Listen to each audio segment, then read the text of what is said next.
10 millones de kilómetros cuadrados y más de 2/3 de ella están cubiertos de agua. A día de hoy, la gran mayoría de nuestros océanos y mares están aún por explorar. Sabemos más sobre los secretos y enigmas de la superficie lunar que sobre las aguas terrestres.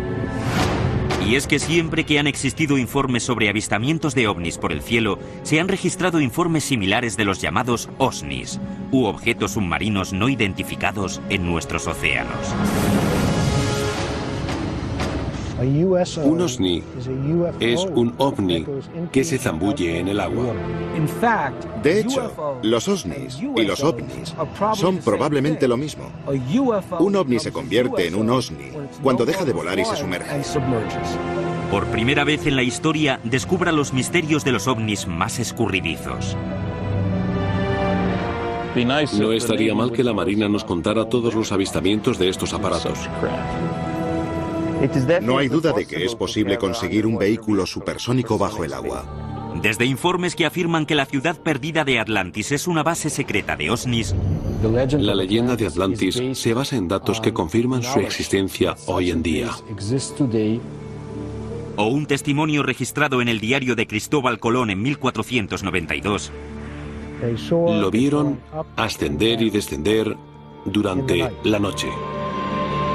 hasta el único incidente OSNI documentado por un gobierno, un escalofriante suceso en la costa de Nueva Escocia, Canadá. La noche del 4 de octubre de 1967, un ovni fue avistado flotando inmóvil sobre las aguas de Sag Harbor, inclinado unos 45 grados, hasta que desapareció rápidamente bajo las aguas con un estallido de luz y sonido. Según los especialistas, los ovnis submarinos siguen merodeando por las ignotas aguas terrestres. ¿Han venido de visita a nuestro planeta o ya estaban aquí?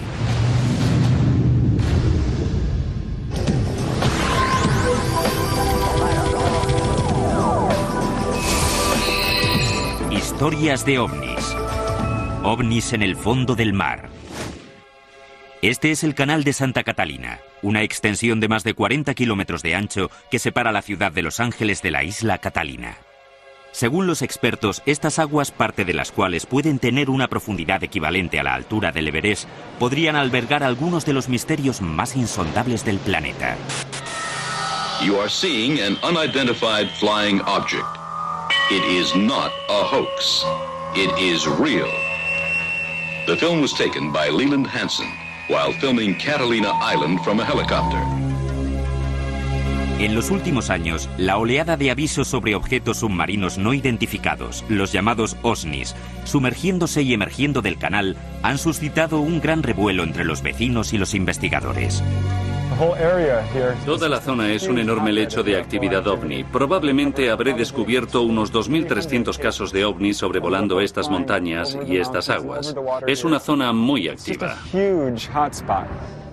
Preston Dennett es el autor de OVNIs sobre California.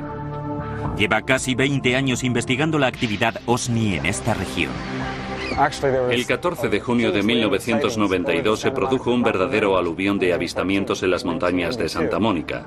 Los testigos contabilizaron un total de 200 objetos. Y lo interesante de este caso es que los objetos procedían del suelo. Normalmente cuando alguien ve un ovni, este viene desde el cielo como una estrella que desciende en picado, pero estos describían un vuelo ascendente. 14 de junio de 1992, 10:24 de la noche. Durante casi 2 minutos las aguas del Pacífico se iluminan y explotan mientras emergen en formación cientos de aparatos brillantes con forma de disco. Al igual que en otros casos similares, estos artilugios surgieron del océano en un silencio casi absoluto. Según los testigos, se quedaron un momento flotando antes de salir disparados al espacio. Se recibieron avisos sobre este incidente en diversos destacamentos de la policía local, incluso en el de la lejana Malibú. La siguiente es una de las llamadas reales que se registraron precisamente aquel día. Monster Sheriff Station. Did anyone report anything strange tonight? Can you be a little more specific? Strange. Lights. Lights? Yes. What exactly happened to you? I'm ashamed to tell you because I think you're going to think I'm crazy. We saw what we thought was a bright light up in the sky. Okay. We could hear it wasn't a helicopter. I'm telling you, I have never been more frightened in my life. Según Dennett, el incidente también se notificó al servicio de guardacostas de Long Beach, que finalmente no inició las labores de búsqueda. Este suceso de 1992 fue el segundo en menos de 3 años en Los Ángeles. La oscura y brumosa mañana del 7 de febrero de 1989, los buceadores, los sonar de los barcos y aquellos que estaban en la costa vieron como un aparato oscuro, alargado y no identificado emergía del Pacífico. Durante unos 90 segundos, el OSNI permaneció sobre la superficie antes de expulsar una docena de pequeños objetos que se movían a gran velocidad. 60 segundos más tarde, el aparato se volvió a sumergir. Según los últimos datos que captaron los sonar, se dirigía al sur, hacia el canal Santa Catalina, antes de desaparecer. Y se avistaron docenas de objetos a lo largo de la costa de Marina del Rey. A veces, algunos de estos aparatos expulsan artefactos de menor tamaño que alcanzan los 6 metros de diámetro. Y a estos se les vio moviéndose por debajo de la superficie del océano. Emergían y volvían a sumergirse. Al igual que el caso Roswell de 1947 suscitó la curiosidad del mundo entero sobre los platillos volantes, en la actualidad estos sucesos cercanos a Los Ángeles han desatado una oleada de investigaciones sobre las habilidades y amenazas de los llamados OSNIs. Los océanos cubren el 70% del planeta y en ellos se esconde mucha historia y muchos misterios. Sería muy razonable que toda una sociedad de seres inteligentes y avanzados eligiera vivir bajo el agua, ya que nadie va ahí abajo. La idea de los ovnis submarinos es fascinante porque ellos saben mucho más sobre nuestro planeta, cosas que tú y yo desconocemos. Una de las peculiaridades del fenómeno de los OSNIs es su supuesta habilidad para multiplicarse y desmembrarse. Uno de estos asombrosos sucesos se conoce como el caso de Golfo Nuevo. El 8 de febrero de 1960, la Marina Argentina entró en alerta cuando registraron 2 objetos no identificados con aspecto de submarinos en sus aguas. Pensaron que se trataba de navíos estadounidenses, pero de pronto, según los informes, a través del sonar se vio cómo los objetos se desmembraban y salían del agua volando. Sonar contact, 173, 438 yards. Sonar contact, 173, 438 yards. En 1960, la Marina Argentina mencionó 2 submarinos gigantescos que inexplicablemente se transformaron en 6 objetos subacuáticos distintos. Los argentinos no fueron capaces de darles alcance ni de destruirlos. Los objetos desaparecieron sin más. El caso incluso atrajo la atención de los altos mandos de la Unión Soviética. Nikita Khrushchev, el por entonces líder de la Unión Soviética, estaba tan intrigado por toda la historia que envió a su agregado diplomático a Buenos Aires para averiguar qué había ocurrido. Mientras algunos expertos sostienen que estos presuntos casos podrían no ser más que submarinos militares disparando torpedos, otros afirman que, en 1960, los submarinos no eran capaces de disparar 6 o más objetos. Poco más tarde, en 1970, el libro sobre OSNIs del investigador Ivan T. Sanderson, Residentes Invisibles, fue el primero en analizar el fenómeno OSNI. En él se relata otro ejemplo destacado de este fenómeno. En marzo de 1963, a unos 160 kilómetros de Puerto Rico, en medio de unas tranquilas maniobras navales estadounidenses, de repente, uno de los submarinos se apartó bruscamente de su ruta tras detectar un objeto no identificado con una velocidad de crucero superior a los 150 nudos. Los marinos se quedaron atónitos al comprobar la profundidad a la que se movía el aparato no identificado, 6.000 metros bajo la superficie. La firma acústica describía el movimiento de una única hélice por el agua y se registraba a una profundidad superior a los 6.000 metros, mientras que la profundidad de inmersión habitual de un submarino sería de unos 2.100 metros. Esa cosa, fuera lo que fuera, superaba la tecnología de los submarinos de la época e incluso de los de ahora. Durante casi 4 días, todos los portaaviones salieron en busca de la embarcación. Supuestamente, el objeto alcanzaba velocidades imposibles para luego detenerse y descansar, lo que permitía que la Marina pudiera seguirle el rastro. El suceso se notificó a la base de Sinclair Fleet en Norfolk, Virginia. No obstante, en ningún momento se ofreció una descripción oficial de lo que se vio en el sonar aquella tarde. Según los informes, la Marina perdió la pista del aparato la madrugada del cuarto día. El sonar nunca volvió a registrar su presencia. Nadie aventuró una teoría sobre cómo algo se podía mover tan rápido. Hay informes sobre ovnis entrando y saliendo del agua, pero no tenemos ningún dato técnico. Los platillos volantes están por el cielo, la gente los ve. Pero bajo el agua es la Marina la que los puede ver. Y ellos no van a contarnos nada de lo que encuentren.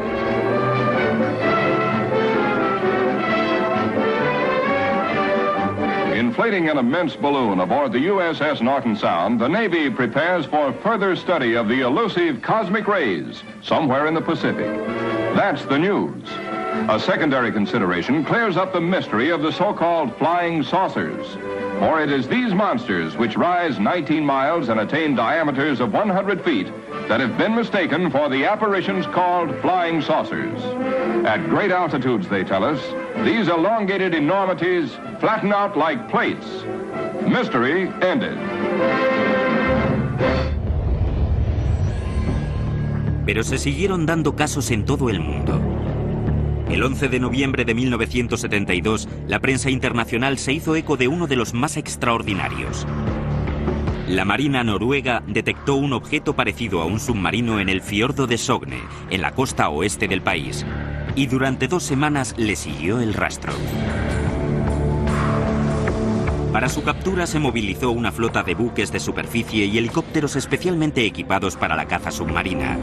El 29 de noviembre se produjo el primer avistamiento del OVNI. Se le describió como un enorme objeto silencioso con forma de puro. Enseguida un buque de la Marina abrió fuego y alcanzó el artefacto. Uno de los barcos llegó a verlo en la superficie y disparó, pero se volvió a sumergir y entonces empezaron a lanzar cargas de profundidad. Aunque en todos los periódicos se dijo que era un submarino, lo cierto es que nadie fue capaz de identificarlo como tal. Tras seguir al objeto durante casi 2 semanas, la Marina urdió y puso en práctica un plan para bloquear el fiordo y atrapar al OVNI. Trataron de acordonar el fiordo para que nada pudiera entrar ni salir, pero al cabo de 14 o 15 días esa cosa desapareció. Así que se podría pensar que ese objeto que detectó la Marina no era en absoluto un submarino, sino un objeto submarino no identificado. A continuación, ¿es cierto que Cristóbal Colón y su tripulación vieron ovnis saliendo del Atlántico el 11 de octubre de 1492? Uno de los primeros casos se remonta al día antes del descubrimiento de América, en 1492, antes de que América fuera América, y ocurrió en la Santa María.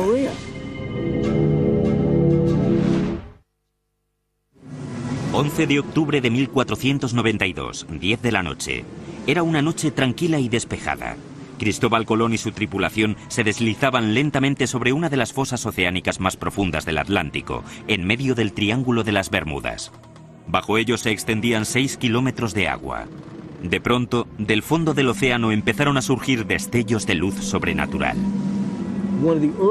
Uno de los primeros casos se remonta al día antes del descubrimiento de América, en 1492, antes de que América fuera América. Y ocurrió en la Santa María. Uno de los marineros, Gutiérrez, estaba en la Santa María con Cristóbal Colón y divisó un objeto saliendo de las aguas. Un objeto con forma de disco. De repente, un enorme destello de luz de un brillo distinto a todo lo que por entonces se conocía empezó a manar del agua hacia el cielo, sobresaltando a Colón y a los 120 hombres a bordo de las 3 carabelas españolas. En menos de 5 horas, esos mismos hombres descubrirían el Nuevo Mundo. Cristóbal Colón llevaba un cuaderno de bitácora y en él se describe lo que se puede interpretar como un suceso ovni. Según la descripción dada en el cuaderno, vieron el parpadeo de una vela de cera ascendiendo y descendiendo en mitad de la noche. No podía tratarse de una hoguera en tierra porque estaba por encima del horizonte. Este posible caso OVNI es algo más que mito y leyenda. Por primera vez, los textos originales del cuaderno de bitácora de Colón se han puesto a disposición de las cámaras de televisión gracias a los archivistas de la Universidad de Fordham, custodios de un curioso ejemplar escrito a mano del diario. El avistamiento del 11 de octubre de 1492 no fue un incidente aislado. A lo largo de los 2 meses de viaje, el cuaderno de Colón muestra un patrón continuado de sucesos peculiares reseñados de forma críptica, entre los que se apuntan inexplicables avistamientos y extraños episodios en el cielo. La siguiente es una entrada del 10 de septiembre de 1492, a mitad de la travesía. Aquí dijeron los de la carabela niña que habían visto un garjao y un rabo de junco. Y estas aves nunca se apartan de su tierra cuando más 25 leguas. 11 de septiembre de 1492. Vieron un gran trozo de mástil de nao, de 120 toneladas, y no lo pudieron tomar. Las entradas del 17 y del 20 de septiembre indican que las estrellas u otras luces no identificadas en el cielo parecían moverse. La causa fue porque la estrella parecía hacer movimiento, y no las agujas. Y la conocida anotación del 11 de octubre. Puesto que el almirante a las 10 de la noche, estando en el castillo de popa, vio lumbre y llamó a Pedro Gutiérrez y dijo que parecía lumbre, que mirase él, y así hizo y la vio. Después de que el almirante le dijo, se vio una vez o dos, y era como una candelilla de cera que se alzaba y levantaba.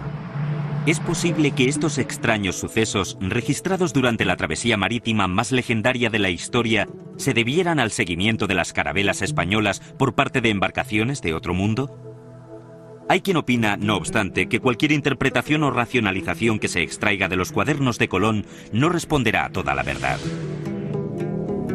Si Cristóbal Colón hubiera visto algo extraño salir del agua, volar alrededor de su barco y luego despegar, se le hubiera contado a alguien, le hubieran tachado de loco y le hubieran metido en el calabozo enseguida, porque aquello era imposible. Uno de los primeros informes sobre ovnis data del año 329 a.C. Tras presenciar lo que describió como escudos refulgentes emergiendo del río Yajartes en la India, Alejandro Magno quedó tan convencido de que eran navíos de otro mundo que dedicó sus 6 últimos años de vida a la búsqueda de estos objetos. Para ello se sirvió de una campana de inmersión, supuestamente el primer submarino del mundo. Sin embargo, existe la creencia de que las aventuras subacuáticas de Alejandro tenían un objetivo más ambicioso: encontrar y conquistar el único reino que se le había resistido, Atlantis. Atlantis entró en la historia de la literatura con los diálogos filosóficos de Platón, el Timeo y el Critias. Los dioses, molestos con la actitud de los atlánticos, deciden destruir la Atlántida y en un día y una noche destruyen con un cataclismo la Atlántida que perece hundida. A día de hoy, los investigadores siguen dándole vueltas a la idea de Atlantis como un centro de actividad ovni. Sin duda, la leyenda de Atlantis se basa en conocimientos, probablemente perdidos hoy en día, sobre una civilización submarina secreta. La supuesta ubicación de Atlantis en el Mediterráneo hubiera proporcionado una posición perfecta para observar las civilizaciones humanas y sus rutas de navegación desde y hacia Asia Menor, Roma y Atenas. El Mediterráneo fue la cuna de las antiguas civilizaciones.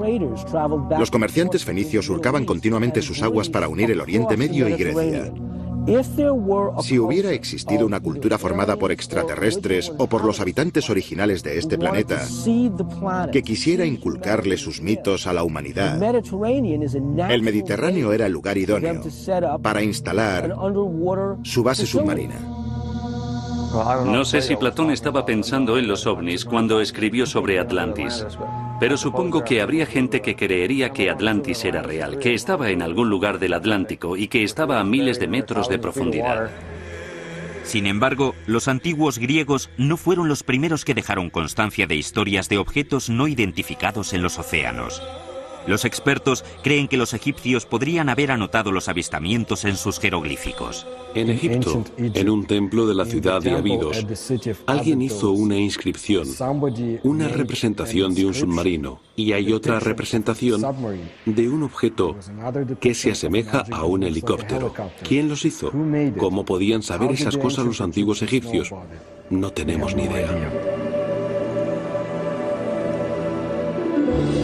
Uno de los primeros casos en Europa se refiere a una serie de supuestos avistamientos en el siglo XI en Inglaterra.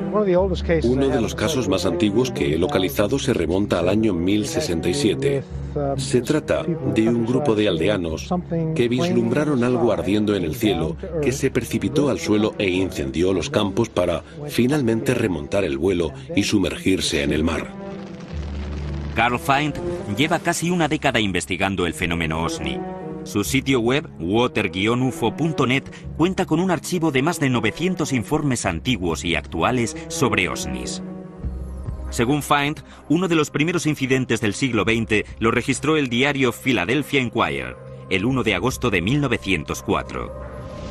Un carguero británico, el Mohican, que iba camino de Filadelfia, parecía, en palabras del diario, arropado por un extraño vapor metálico que relumbraba como el fósforo.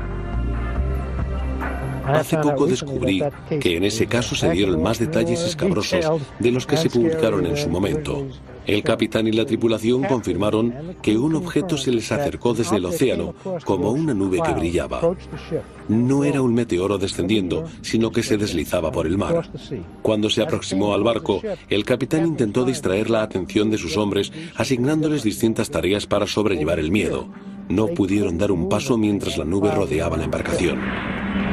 Las posteriores informaciones describían cómo durante el suceso la brújula giraba con la velocidad de un motor eléctrico y los marineros eran incapaces de levantar las piezas de acero de la cubierta magnetizada.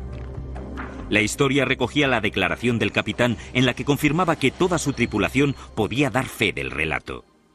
Pero quizá el incidente más insólito referido a los OSNIs, según los expertos, sea el caso canadiense de 1967. El incidente de Sag Harbor es el caso más importante de la historia de los OSNIs. El artefacto se movió bajo el agua hasta otro punto y apareció un segundo ovni. A continuación visitaremos Sag Harbor, en Nueva Escocia, en el 38º aniversario de ese incidente capital para la ufología. El 4 de octubre de 1967. Ahí fue donde estaban las luces, justo detrás de mí.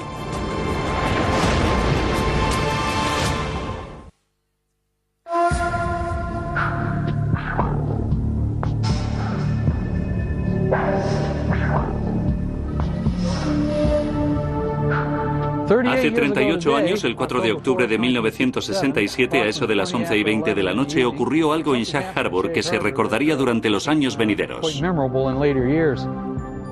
La noche del 4 de octubre del 67 se convirtió para muchos ufólogos en la noche de los ovnis. El incidente de Sag Harbor pasó a ser el caso más conocido de aquella noche. Chris Stiles y Don Ledger han dedicado los últimos 10 años a investigar el incidente OSNI de 1967 en Sag Harbor. El caso, que contó con una amplia cobertura informativa en Canadá por aquel entonces, con el tiempo fue relegado al olvido. Su libro Objeto Oscuro reabrió el debate y arrojó nuevos datos sobre los muchos sucesos notificados aquella noche y las semanas siguientes. La razón por la que se destacó el incidente de Sag Harbor, por encima de los demás avistamientos de aquella noche, se debe exclusivamente a que fue el único suceso en el que algo cayó desde el cielo e impactó en el mar. Hizo mucho ruido y se vieron luces. También fue el único en el que nadie avisó sobre un ovni. Rápidamente la sede local de la Policía Montada de Canadá recibió diversas llamadas que decían simplemente que habían visto luces. Pensaban que quizás se había estrellado un avión en lo que ellos llamaban el estrecho. El interés y la preocupación se centraba solamente en la posibilidad de hallar supervivientes. Nadie informó sobre un ovni.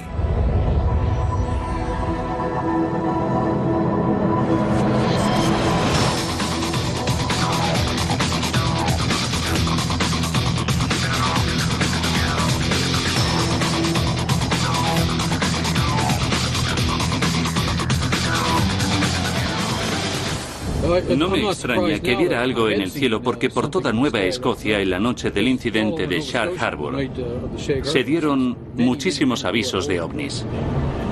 Enseguida llegaremos a Sag Harbor y al sitio en el que se congregó la multitud para ver lo que fuera que pasó aquí hace 38 años. Cada año, Ledger y Stiles hacen un viaje a Sag Harbor para reunirse con Norm Smith, uno de los 3 testigos que aún siguen con vida. En esa isla, ahí es donde ocurrió todo. Justo ahí fue donde vimos las luces en el agua. Hola, ¿qué tal? Bien, como siempre. Los tres nos quedamos en la hierba viendo las luces. Al cabo de un rato parecía que se estaba acercando a nosotros y luego fue descendiendo hacia el suelo. Creímos que era un accidente aéreo, así que nos fuimos para allá en el coche de mi padre y en el de mi tío y nos plantamos justo aquí, junto a los líquenes. Cuando llegamos debía de haber unas 10 o 12 personas. Estuvimos mirando las luces en el agua durante unos 2 o 3 minutos, hasta que desaparecieron. Lo que ocurrió después está confirmado. Antes de medianoche de aquel miércoles 4 de octubre, los agentes de la Policía Montada canadiense que asistieron al suceso desde la costa realizaron una búsqueda con sus barcos hasta las 3 de la mañana con la ayuda de muchos pescadores locales, entre los que se encontraba Norm Smith. El miércoles 6 de octubre a mediodía llegaron desde Halifax los buzos de la Marina canadiense y estuvieron todo el fin de semana rastreando la zona. Al final enviaron a 7 buzos de la unidad de submarinismo de Halifax hasta Sag Harbor. Las labores de búsqueda se prolongaron durante las horas de luz del sábado y el domingo.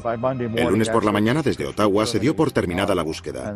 Lo clasificaron como objeto volante no identificado y dieron carpetazo al asunto. Según los informes del gobierno, el objeto viajaba de sur a norte por la costa de Nueva Escocia. En un momento dado se detuvo y permaneció en el aire hasta que a eso de las 11:20 de la noche se sumergió en el agua describiendo un ángulo de 45 grados a unos 275 metros de la costa. Justo detrás de mí, donde vimos las luces, justamente en la isla de Bon Portage que queda a mi espalda. Cuando los agentes de la Policía Montada canadiense que habían respondido a la llamada llegaron a la costa por la antigua autopista 3, el ovni aún se movía sobre la superficie del agua. El objeto parecía además dejar un rastro muy denso de espuma amarilla. Las semanas siguientes al 4 de octubre, la historia cobra tintes más misteriosos. El asunto copa las portadas de todos los periódicos canadienses, y tal como apuntan Ledger y Stiles en su libro, unos días antes de que el ejército canadiense clasificara el suceso como incidente ovni, un segundo artefacto se sumergió en las aguas de Nueva Escocia para reunirse con el primer objeto. Y esta cosa retomó su curso a una velocidad de unos 7.000 kilómetros por hora y atravesó Nueva Brunswick por la bahía de Fundy, a lo largo de la punta suroeste de Nueva Escocia, y se sumergió por aquí. Las autoridades sabían que el objeto ya no estaba allí, que se había desplazado bajo el agua para descansar en el lecho marino. Se quedó allí casi una semana y después puso rumbo al Golfo de Maine gracias a un segundo aparato que le ayudó con las reparaciones. Y los dos juntos emergieron y salieron volando sobre el Golfo de Maine. Lo interesante es que hay un segundo informe de un avistamiento en Sag Harbor que describe 2 juegos de luces, una naranja y una amarilla saliendo del agua y alejándose. Este hecho sigue suscitando polémica y multiplicando las pesquisas en torno a los sucesos del 4 de octubre de 1967. Hay una gran cantidad de documentos originales que sostienen la teoría del accidente de un ovni en Sag Harbor. Y en uno de los párrafos se indica que se llevó a cabo una investigación preliminar. Se ha revelado que este objeto no tuvo nada que ver con una bengala, una boya, un avión, ni con ningún otro objeto conocido. Por aquel entonces, hace 30 y pico de años, yo no sabía si era un ovni o qué era. Pero que nadie me diga que no pasó nada porque sí que pasó. A continuación, por primera vez en televisión, los vídeos que prueban lo que puede ser un ovni emergiendo de las aguas de la laguna Cartagena en Puerto Rico. Ve el objeto entrar y salir de las aguas de la laguna Cartagena.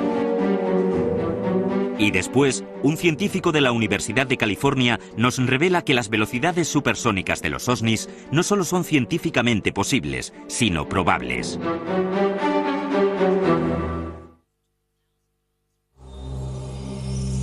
Quizá la región con mayor historial de actividad ovni sea la costa que rodea la isla de Puerto Rico.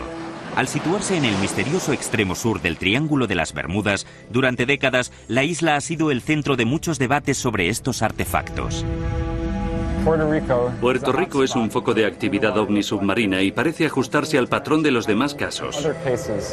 Puerto Rico es considerado uno de los países de las Américas de más avistamientos ovni. Los miembros del proyecto Argus, un grupo de ufólogos con base en la isla, nos invitan a un recorrido por algunos de los lugares supuestamente más frecuentados por los ovnis.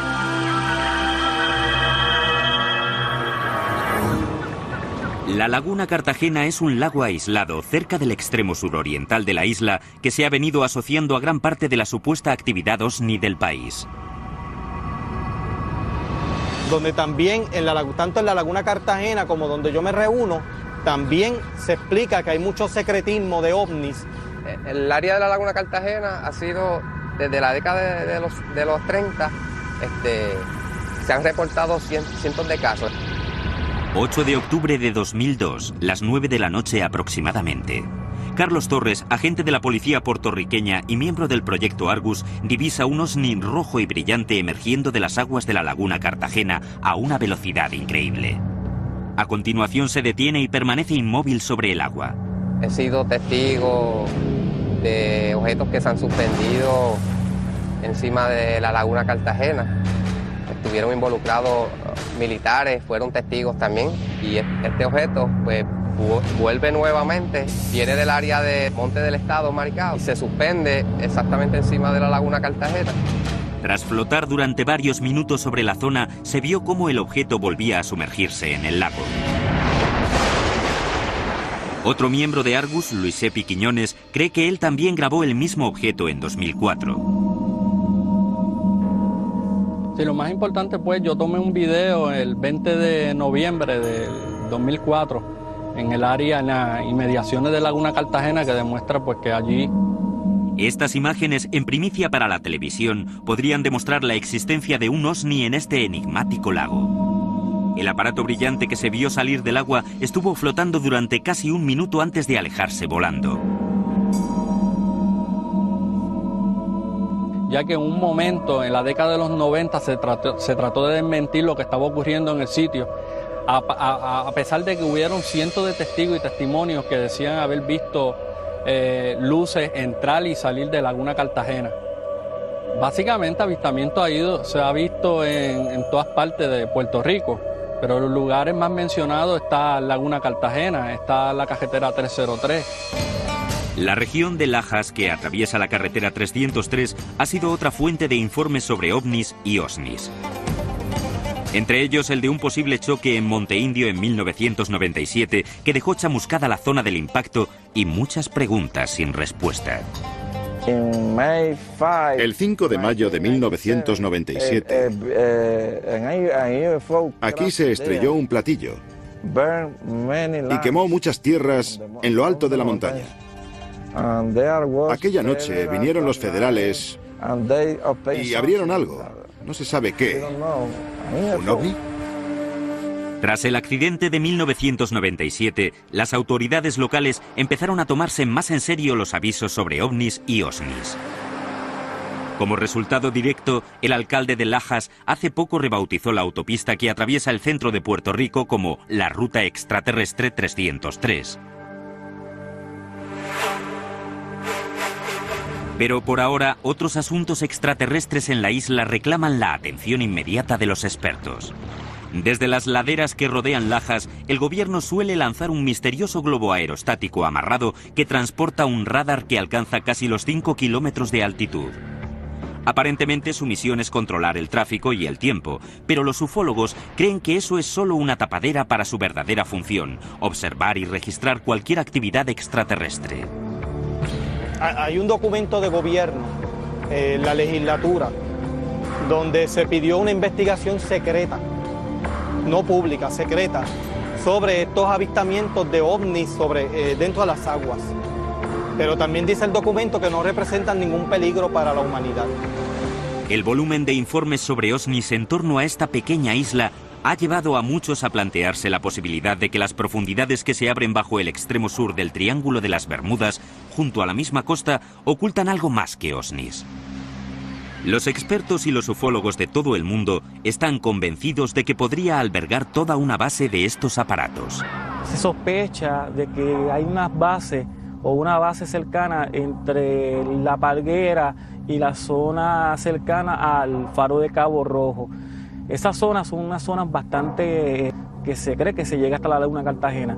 El motivo de entrar y salir es que pues subterráneamente pues ellos pueden entrar por una área específica, salir por otra parte y las bases que tienen debajo del agua. ¿Son todos estos sucesos fruto del misticismo local o se deben quizá al influjo cultural del Triángulo de las Bermudas? En los estratos populares de la cultura puertorriqueña, la mayor parte de las personas, aunque hablan sobre el chupacabras y el Triángulo de las Bermudas, no creen nada de esas cosas. ¿O acaso hay algo más en todo ello? Que es una realidad, los ovnis en Puerto Rico es una realidad, está ocurriendo y hay muchísimos, cientos de testimonios y de evidencia que lo demuestra así. Y va a venir, ¿entiendes? Y yo pienso que el fenómeno de los ovnis es real. Aquí en Puerto Rico se han dado cientos de casos, eso es una realidad. A continuación, veremos testimonios fotográficos de la posible existencia de un ovni emergiendo de las aguas de Gulf Breeze, en Florida.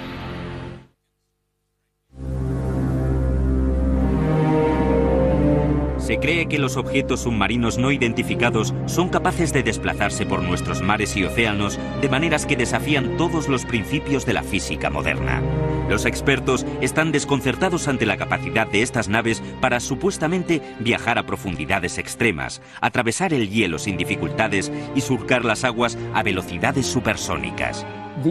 Al parecer, este tipo de aparatos puede desplazarse bajo el agua porque son impermeables, al igual que lo son a los rayos gamma, a los rayos cósmicos y a todo lo que se interponga en su trayectoria espacial. De acuerdo a los informes, entendemos que estamos ante una tecnología avanzada. Rodean a los barcos y el segundo siguiente se sumergen en el agua.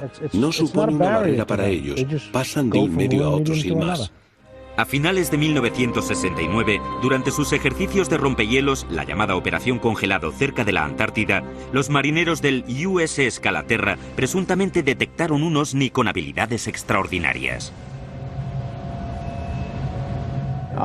En la revista Argosy, Ivan Sanderson habla sobre un suceso en algún lugar del Ártico en el que un objeto se abrió camino a través de la capa de hielo y despegó. Se podría decir que perforó el hielo. Se vio cómo un enorme objeto parecido a un submarino de al menos 30 metros de eslora salía violentamente del océano congelado, atravesando varios metros de hielo sólido a una velocidad increíble. Este caso, sin embargo, no es más que uno de los muchos incidentes sobre los que buques de todo el mundo suelen informar. Sé de un caso que ocurrió cerca de Leningrado el invierno de 1976. Un platillo atravesó el hielo, maniobró bajo el agua y volvió a abrirse paso por el hielo hacia arriba. Pueden fundir el hielo. Si se tratara de un meteorito, la física nos dice que haría añicos el hielo y lo esparciría por todas partes. Los ovnis, sin embargo, dejan un agujero limpio. En los testimonios de estos casos también se mencionan los chorros de agua que dejan los ovnis al emerger. Uno de ellos es el de Ed Walters, un vecino de Gulf Breeze, Florida, que sacó esta Polaroid nunca vista de lo que parece ser un ovni flotando sobre un chorro de agua con forma de tornado el 7 de julio de 1988. Estaba mirando hacia el Gulf Breeze, por el estrecho de Santa Rosa a una distancia de unos 2 kilómetros y se percató de que el agua bajo el objeto empezaba a remolinarse. Vio cómo giraba y de repente se levantó una columna de agua que iba hasta la parte inferior de la nave. Y eso es lo que se ve en la foto. Casos como este han llevado a algunos expertos a afirmar que los ovnis podrían servirse del propio agua como fuente de combustible. Hay gente que cree que el agua es imprescindible para el proceso de fusión. Se han dado muchos casos en los que los ovnis flotan sobre embalses y pequeñas masas de agua, no solo sobre grandes masas. Sí que hay ciertas pruebas de que pueden usar el agua para su propulsión. Pueden utilizar el agua como combustible. En estos casos, en los que se han visto flotando sobre el agua y aparentemente absorbiéndola, la verdad es que da la impresión de que necesitaran repostar para continuar. Muchas teorías de la ciencia moderna proponen maneras en que los ovnis podrían ser capaces de propulsarse por el agua con gran eficacia. Los científicos barajan desde enormes sistemas de propulsión como los de los jets hasta burbujas antifricción que envolverían a los objetos. Los motores no serían motores como nosotros nos los imaginamos. Serían generadores de fuerza magnética que crearían un campo alrededor del aparato que repelería el magnetismo natural de la Tierra, permitiéndoles de este modo acelerar, frenar, elevarse, descender y maniobrar por el agua. Ejercerían fuerzas en el fluido que le rodea, el agua marina. Al ser un gran conductor de la electricidad, se puede controlar el arrastre, el flujo, la velocidad y el impulso. Así se evitarían todos los problemas de los desplazamientos submarinos a gran velocidad. Un sistema aerodinámico de este tipo funcionaría de manera parecida al submarino electromagnético que ya se probó con éxito. Lo cierto es que este submarino electromagnético se construyó y se probó en la Universidad de California, en Santa Bárbara, a mediados de los 60. Se basaba en las cualidades naturales del agua marina como conductor de la electricidad. The first successful test of an electromagnetic propulsion system was conducted on Earth in 1966, when this electromagnetic submarine was first demonstrated. This electromagnetic submarine moves through the water as a result of electromagnetic forces. It has absolutely no moving parts. El principio es que el agua marina es un fluido conductor de la electricidad. Según las leyes de Newton, es física elemental. Si empujas el agua marina, esta devolverá el impulso. ¿Es posible que los OSNIs se aprovechen de esta cualidad natural de nuestros océanos para alcanzar velocidades supersónicas? El agua es un conductor magnético excelente. Tanto es así que si estuvieran utilizando un proceso llamado diamagnetismo, que es una fuerza repelente muy débil, el agua multiplicaría esa fuerza, lo que explicaría por qué estos aparatos se desplazan tan bien por el agua. Un investigador ha deducido que los OSNIs podrían desplazarse con tanta rapidez por el agua sin sufrir daños catastróficos, basándose en los mismos principios por los que funciona cualquier bombilla. En este caso, el ovni es el filamento y el campo es el casquillo, que es lo que protege a la nave. Evita que el agua penetre dentro de ella cuando avanza. Desplaza el agua, pero esta no llega a tocar a la nave. Eso se puede lograr creando lo que se denomina una burbuja supercavitacional alrededor del objeto. De ese modo, este viaja dentro de una burbuja de vapor de agua. Marco Princeback es profesor de Ingeniería Mecánica de la Universidad de California, en Riverside. Ha diseñado un experimento para demostrarnos los principios en los que se basaría el posible movimiento supersónico dentro del agua. Prácticamente lo único con lo que puedes jugar es la forma del vehículo. Y esta ha de ser totalmente diferente a la de los submarinos tradicionales. Para demostrar cómo la forma influye en las condiciones para viajar bajo el agua a velocidades supersónicas, Princeback y su equipo generan una corriente de agua y la identifican con colorantes verdes y láseres de gran potencia alrededor de los objetos sumergidos. Si tomamos un cuerpo aerodinámico, vemos cómo la corriente fluye sin problema a su alrededor. Este objeto rojo y estilizado representa la forma perfecta para una nave submarina de gran velocidad. Por el contrario, este cubo crea una enorme resistencia a su alrededor. Una forma apropiada para un vehículo submarino supercavitacional se asemejaría a la cápsula de retorno del Soyuz o de otras misiones espaciales. Las leyes de la superficie cambian radicalmente bajo el agua. Para impulsar un vehículo oceánico a velocidades supersónicas se necesitaría una fuente de energía más potente que las que el hombre tiene hoy en día a su alcance. Si tenemos un vehículo con un diámetro de 1,5 metros y queremos alcanzar la velocidad del sonido en el aire, deberíamos contar con un motor de 15.000 caballos de fuerza. Para que el mismo vehículo llegue a la velocidad del sonido bajo el agua, necesitaríamos un motor que pudiera producir más o menos 1.000.000 de caballos. Si bien es científicamente posible que estos OSNIs puedan recorrer los océanos a velocidad supersónica, ¿cómo han logrado desarrollar la tecnología necesaria para ello? Quizá nunca lleguemos a comprender los numerosos misterios que rodean a estos aparatos. Y eso es precisamente lo que suscita la mayor polémica y aflicción entre investigadores y científicos. Creo que resultaría más fácil enviar a un hombre a la Luna o incluso crear una base allí que llevarlo a lo más profundo del océano.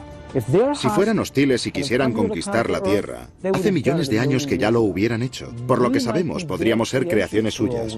La Tierra fue conquistada, viven aquí y nosotros trabajamos para ellos. Este es su planeta.